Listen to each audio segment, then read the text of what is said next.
A lot of people have said that the blowout accident shows it's a demonstration that the era of cheap and easy oil is over. You agree? We have actually been almost the coiners of that phrase about the era of cheap oil being over. So we do believe that.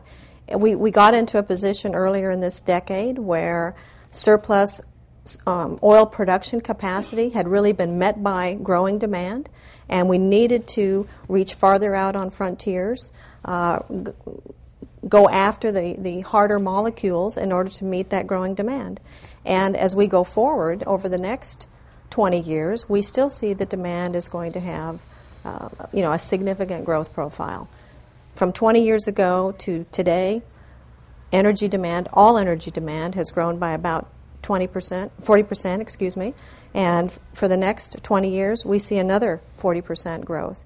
So it's going to be very important for the global economy that the industry be able to find and produce all of those energy requirements. We need affordable energy, we need plentiful supplies, and that really is the engine for economic growth. You mentioned earlier that you expect there will be more regulations, and frankly, even before the Gulf incident, we could have expected that there would be more environmental regulations.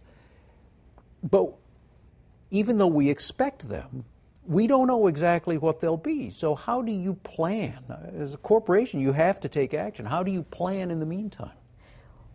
We do an awful lot of, I'd call them scenarios. We work through a number of scenarios where we try to understand what the commodity price profile is going to be, what the cost profile of that particular development is going to be, what the fiscal regime aspects will be, and run sensitivities around a series of conditions. And that gives us a good indication of which projects can go forward when and which projects are the most economic under a variety of scenarios.